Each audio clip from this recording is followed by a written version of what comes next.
Monark, depois de todo esse tempo, você ainda não está convencido de que o anarcocapitalismo é a melhor solução?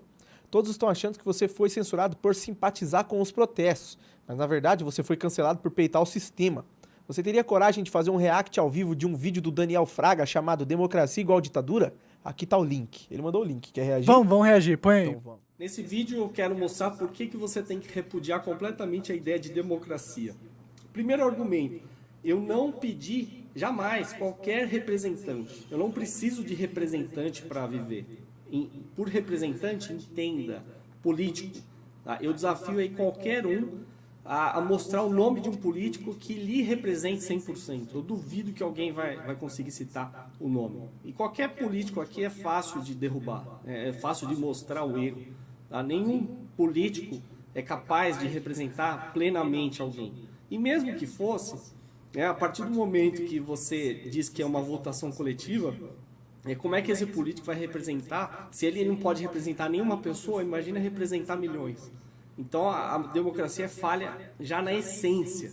Tá? Não é uma questão de colocar gente honesta, não falou nenhum ou absurdo. gente bem intencionada, ou gente que é sábia, não é nada disso. Tá? O sistema é falho. Outra coisa, as pessoas citam aí o tal contrato social, né? Contrato social de Rousseau, porque todos consentimos e por isso que o Estado tem que existir. Balela, eu nunca consenti com nada. Não existe o contrato social, nunca assinei nada. E alguns chegam à canalice de falar que no momento que eu tenho um RG ou um CPF, eu aceitei o contrato social. Bom, isso é o mesmo que falar assim, que no momento que eu decidi andar na rua e fui assaltado, o ladrão falar assim, você tá na rua, você tá exposto e agora aguenta, você aceitou isso, tem que aceitar o assalto. É basicamente isso, é o argumento do ladrão. Tanto é que tá na rua, né? Isso para justificar o você nasceu, né, na nossa cidade, agora se fudeu. Ao ano só para pagar imposto. E eu não quero fazer isso, eu não quero. Eu tenho direito como indivíduo. Você pode pensar o contrário, mas você tem que respeitar a minha liberdade. E você não respeita. Além do que, a democracia é um sistema absolutamente perverso. Por quê? É conveniente para você, como indivíduo, defender a democracia, sendo que ela vai ser formada por diversos agentes armados para tirar dinheiro do meu bolso.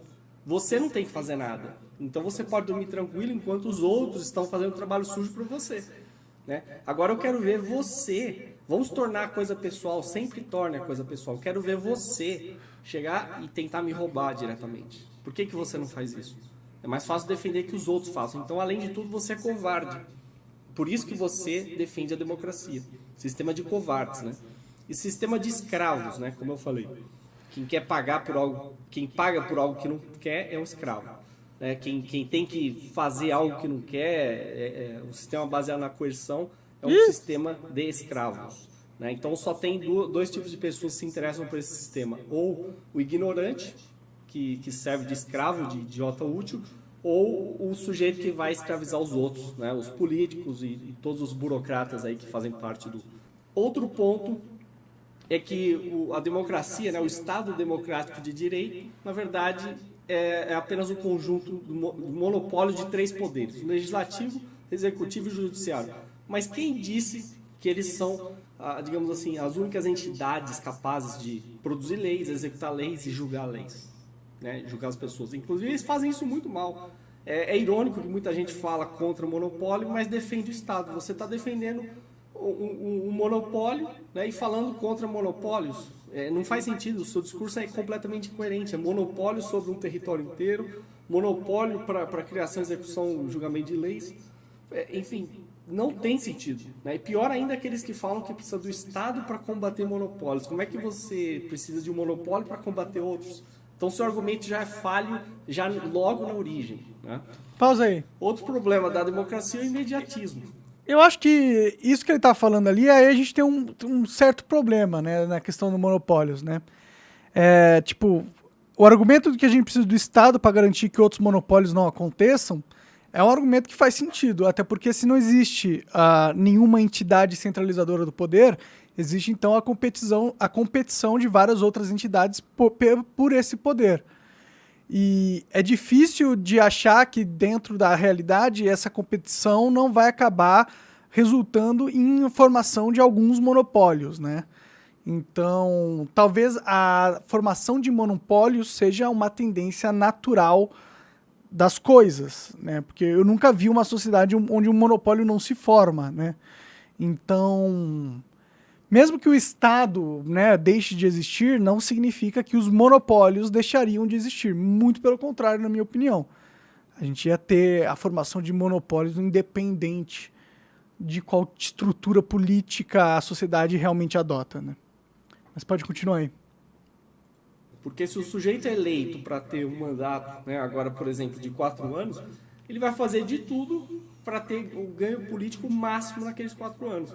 Ele não vai usar aquele tempo ou fazer projetos que vão transcender esse mandato, né, realmente pensando no que deve ser defendido, na liberdade individual, liberdade econômica, que é a única forma de ter prosperidade. Não, ele vai querer o ganho político máximo ali. Por isso que os políticos agem como baratas tontas, né? Outro problema, conflito social e parasitismo. Por quê?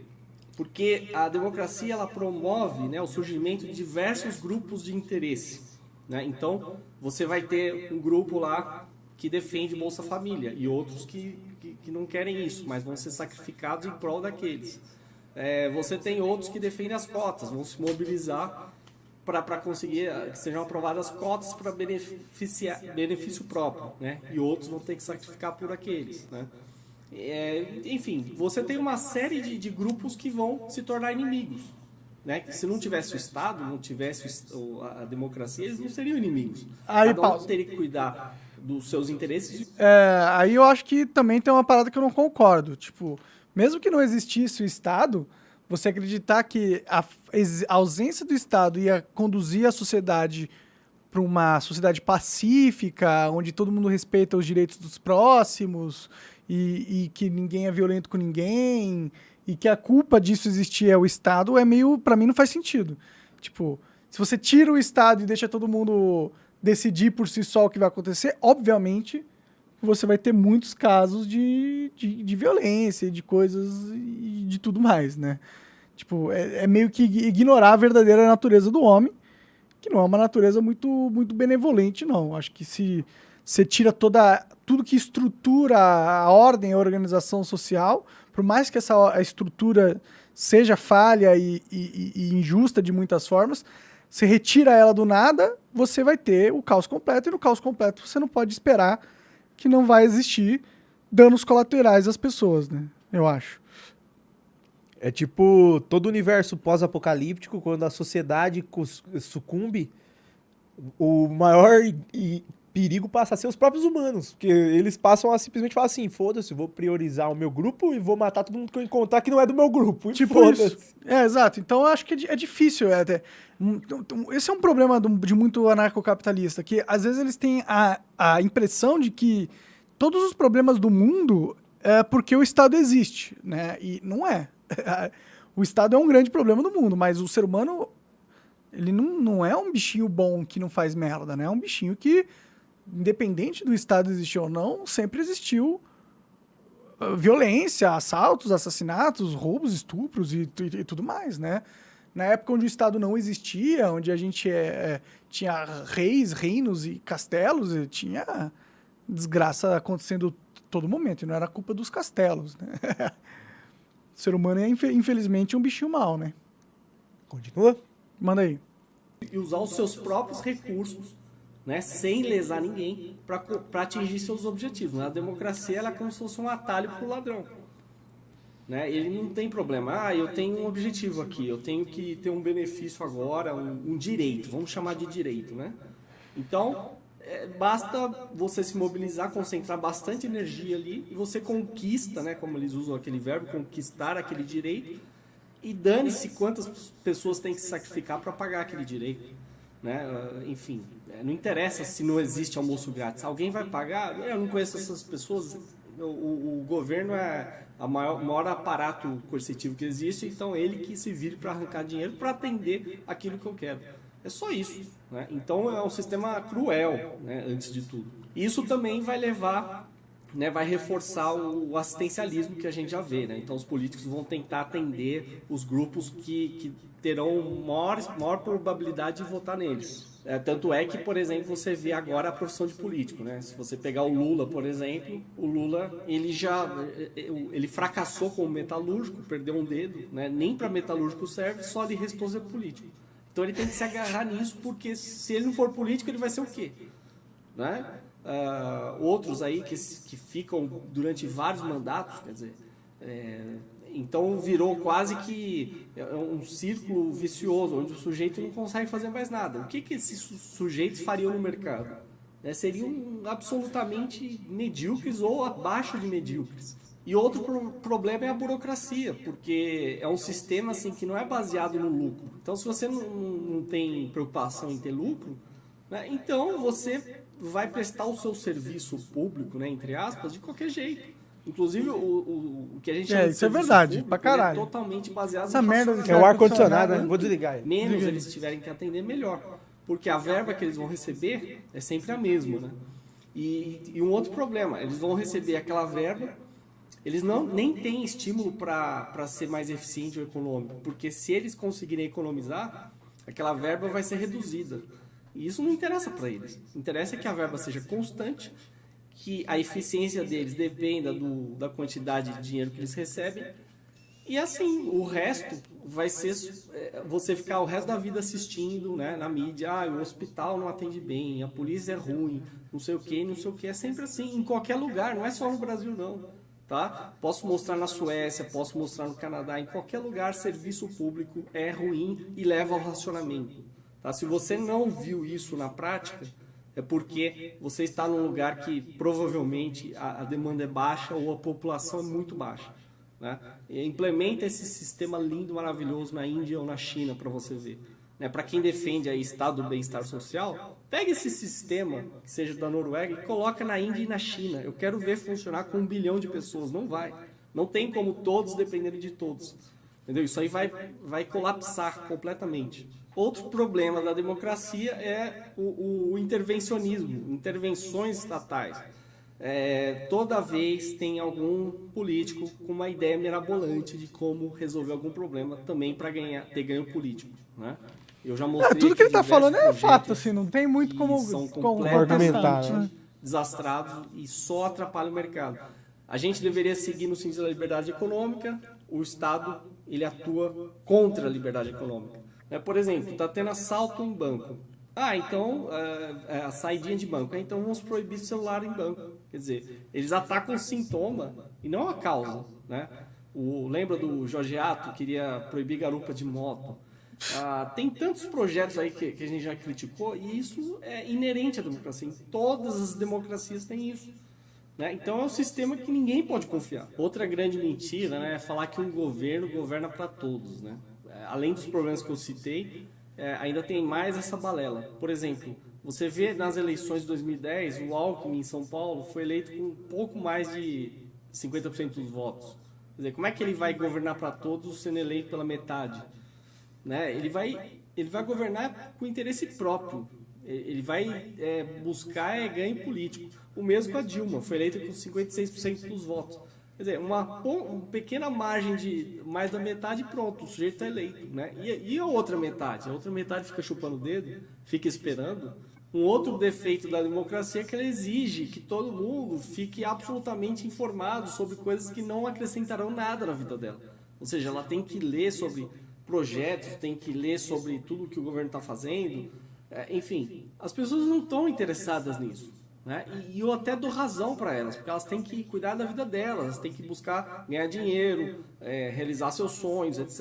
Elas não têm que ficar preocupadas com se o ministro do Supremo vai aceitar ou não embargos infringentes. Isso aí, o que isso vai acrescentar para a vida dela? Nada. Né? Mas quem é coletivista, a mente coletivista, ele acha lindo que todos fiquem envolvidos, como se fosse uma festa democrática que você é obrigado a participar. Se você não participar, né, o azar vai ser o seu. Mas eu não quero participar dessa festa, eu nunca pedi, entendeu? Não gosto dessa festa.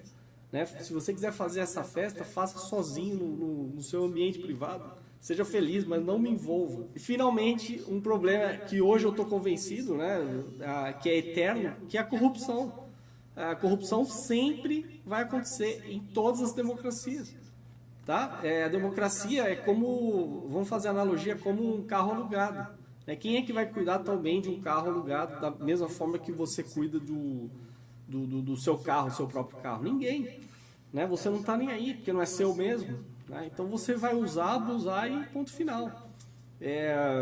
Então quem conseguiu entrar no sistema, quem foi eleito ou quem passou num concurso ou quem é comissionado, o cara vai aproveitar o máximo enquanto ele estiver ali. Porque para que ele vai ter zelo pelo dinheiro público? Não é dele, né? Inclusive a própria ideia de dinheiro público está errada, né? O que é público não é de ninguém, então salve-se quem puder, é esse o sistema. E um outro ponto final que eu queria criticar é quem fala que o sistema democrático exige, né, uma paciência, porque a mudança é lenta e gradual. Acontece o seguinte, eu só tenho essa vida. Tá? Eu não vou ficar me sacrificando pelo país ou sacrificando por tudo, né? Até a morte, para quê? Eu vou ganhar o quê? Qual é o benefício que eu vou ter? Aí sempre vai aparecer algum coletivista falando que eu tenho que me sacrificar, né? Eu sou obrigado a me sacrificar pelas gerações futuras. Aí eu pergunto, o que é que as gerações futuras fizeram por mim? Nada. Né? Eu vou me sacrificar por alguém que nem sequer nasceu, nem sei se vai nascer. Não é? Por quê? Agora me transformaram num animal sacrificável, é isso? Né? Contanto que eu não viole os direitos naturais, a vida, a liberdade de propriedade das pessoas que hoje existem, entendeu? Eu não tenho que me sacrificar por ninguém. Tá? E você não tem direito nenhum de praticar coerção contra mim para que eu me sacrifique por quem quer que seja, né? Ainda mais quem não nasceu. Então esse argumento aí é completamente furado, um dos piores argumentos que você poderia dar para justificar a coerção aí que você, como coletivista, apoia, né, contra pessoas pacíficas. Então, se você quer ler mais sobre tudo isso, veja na descrição do vídeo. Tá? Eu também recomendo esse livro, Democracia, o Deus que Falhou, do Hans Hermann Hoppe. Quem quiser ver meu vídeo sobre anarcocapitalismo ou futuro. E é isso. Absorva novas ideias, tá? Faça um esforço mental. Chega, porque as pessoas que ainda... Agora ele vai indicar algumas coisas aí. Sim, sim. Essa visão, assim... Eu concordo com, tipo, a forma com que a gente hoje vive a realidade é bem irracional, entendeu? Uhum. A gente insiste em ficar fazendo as coisas de um jeito burro porque é a forma com que a gente sempre fez. E aí a gente sabe, pelo menos alguma parcela da sociedade entende formas melhores da gente fazer a coisa, mas a gente é obrigado a fazer da forma burra porque a maioria das pessoas são burras. Então, meio que isso é uma condição da vida real, não é tão culpa do Estado também, né? Essa é a única coisa que eu discordo um pouco do Daniel nesse sentido. Eu concordo com basicamente tudo que ele falou ali, no sentido que o Estado é uma merda, que os políticos são uma merda. Eles Que a democracia vai sempre levar à corrupção. Sim, inclusive os caras que criaram os Estados Unidos, lá, os Founding Fathers lá dos caras, eles falaram, os Estados Unidos é uma república constitucional, não é uma democracia. Eles não deixaram colocar a palavra democracia dentro da Constituição, entendeu? Porque eles sabiam dos perigos dessa palavra, né? Porque democracia é uma forma dos oligarcas tentarem validar o poder deles absurdo na população, falando, você votou no cara, então tudo que está acontecendo agora é culpa sua, porque você votou, então se eu tô te roubando, a culpa é sua porque você é burro e você votou. E aí eles usam isso para justificar toda essa dinâmica corrupta e horrorosa que a gente vive com o Estado, entendeu? Nesse sentido, o Daniel tá muito certo, mas agora, se deixasse de existir o Estado, não ia deixar de existir corrupção, não ia deixar de existir monopólios e gente fazendo merda e injustiça. Essas coisas, elas são da realidade. A realidade, infelizmente, só acontece quando acontecem essas coisas todas aí também, porque o ser humano é um bando de filha da puta. E quando não é filha da puta, é ignorante. E faz coisas erradas por ignorância. Então, não vamos nunca ter o mundo perfeito. Agora, que o Estado, do jeito que é, as coisas do jeito que funciona agora, é um absurdo, é um terror, assim, não dá nem vontade. Eu, sinceramente, eu não tenho vontade mais de apostar minhas fichas nesse jogo que a gente tá jogando. Tipo, eu não tenho mais vontade de ser um cara muito... que me esforça pra caralho pra criar várias empresas, pra fazer o Brasil girar e o caralho, porque eu sei que tá todo mundo junto e o Estado vai me ajudar e a gente vai construir uma nação muito foda. Eu não tenho esse sentimento. Eu tenho o sentimento de, mano, toda vez que eu for tentar fazer alguma coisa boa, produtiva ou construir alguma coisa, todo mundo em minha volta vai tentar me fuder. E por que eu vou ficar tentando construir coisas pra essas pessoas que querem só me fuder? Cara, hoje eu paguei imposto, né? Vou pagar ali daqui a pouco. Eu recebi o boleto do imposto. Eu tô pagando uma fortuna de imposto. E o Estado me proibiu de trabalhar. Eu fico pensando assim, caralho, mano, o que tá acontecendo? Porque isso não pode ser a vida real, assim, tipo, é isso mesmo? Esse é o mundo que os nossos antepassados construíram. Um mundo onde o Estado te cobra uma parte significativa do seu rendimento para depois trabalhar ativamente para diminuir o seu rendimento ao máximo. Porque quando o Estado me censurou de todas as plataformas, ele diminuiu o meu rendimento, obviamente. Então, quando eu sofro isso na pele, e aí eu vejo o Daniel Fraga falando essas paradas, eu não discordo. O Estado que a gente vive hoje é um parasita nefasto que vai enfiando suas raízes cada vez mais profundamente até ele matar o hospedeiro.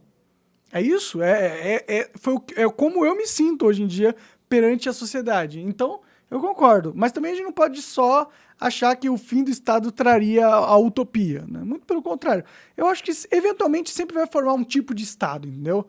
Sempre vai ter alguém que vai ser mais forte que alguém que vai conseguir, com a força dela, impor as regras que ela acredita e não que esse outro alguém acredita.